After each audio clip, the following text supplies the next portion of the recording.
आपको पता है सारा कुछ घूम फिर तो रहा है इमरान खान के इर्द गिर्द ही। पहले वो जेल से ख़त लिखे जा रहे थे, एक के बाद एक, बल्कि हैट्रिक कर दी थी उन्होंने ख़तों की।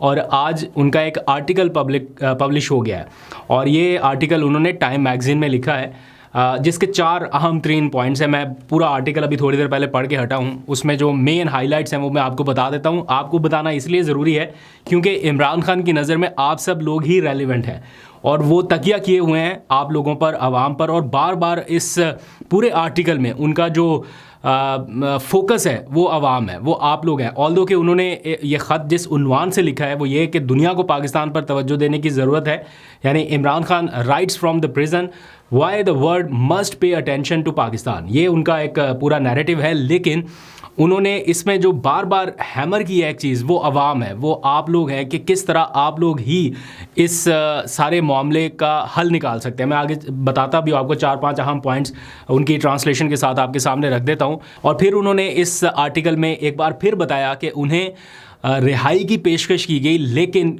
साथ में कंडीशन क्या थी, या बल्कि एक मुबहम किस्म की जिसे कहा जा सकता है ना पेशकश, लेकिन उसके जवाब में उन्होंने इनकार कर दिया। ये चीज़ उन्होंने आज के आर्टिकल में एक बार फिर लिखी है, दुनिया को बताई है कि उनकी रिहाई हो सकती है, लेकिन अगर वो कुछ चीज़ें मान जाए। वो आपके सामने रखूँगा। और फिर उन्होंने जो मेन हाईलाइट मुझे लगी ना इस पूरे आर्टिकल की, वो ये कि वो कहते हैं कि ये मेरे अकेले की जंग नहीं है, इस डार्क टाइम से निकल सकते हैं लेकिन मिलकर निकलेंगे। और फिर डोनाल्ड ट्रंप के हवाले से भी उन्होंने कुछ बातचीत लिखी है, लेकिन जो लाइंस आपके पढ़ने वाली हैं मैं आपको बता देता हूँ। वो कहते हैं the road ahead will be difficult, आगे का रास्ता मुश्किल है, but I have no doubt that the people of Pakistan united in their resolve will overcome these challenges, together we will build a brighter future for generations to come. यानी मिलजुल कर ही हम इस बहरान से निकल सकते हैं और आने वाले मुस्तकबिल के लिए हम कोई रोशन जो फ्यूचर है वो छोड़ सकते हैं।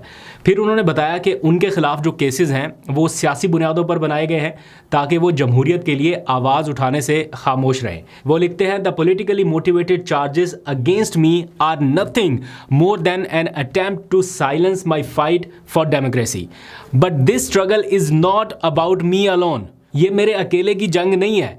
वो अक्सर कभी कभार जलसे जुलूसों में भी कह देते थे, आपने बड़ा उनका सुना होगा जुमला कि क्या ये ठेका सिर्फ इमरान खान ने उठा रखा है, ये उनका अकेले का मामला नहीं है। तो इस आर्टिकल में उन्होंने खुल के जो बातें लिखी हैं उनमें दारोमदार उनका आप लोगों के ऊपर है कि आप लोग जब तक नहीं उठेंगे या आप जब तक फैसला नहीं करेंगे तब तक हालात ऐसे ही रहेंगे। फिर पिछले कुछ दिनों में हमने उनको नज़रबंद किए जाने की कुछ खबरें सुनी थी, इसका जिक्र उन्होंने आज अपने आर्टिकल में लिखा कि मुझे नज़रबंद करने की ऑफ़र की गई थी मशरूत तौर पर, लेकिन मैंने इनकार कर दिया। वो लिखते हैं कि I was offered house arrest in exchange for ambiguous political space for PTI, यानी एक मुबहम किस्म की पॉलिटिकल स्पेस पीटीआई के लिए जिसका कुछ सर पैर नहीं है कि कब तक है क्या है, बस ऐसा था कि खामोशी और आपको पॉलिटिकल स्पेस मिल जाएगी। ये इमरान खान के वर्ड है, बट वो कहते हैं कि आई रिजेक्टेड दिस आउटराइट, यानी फौरी तौर पर इसको मुस्तरद कर दिया। इमरान खान पुरज़्म है कि अवाम चूँकि उनके साथ हैं तो इसलिए वो इस डार्क टाइम से निकल जाएंगे। ये लंबा चलेगा लेकिन वो इस मुश्किल टाइम से अवाम की मदद से निकल जाएंगे।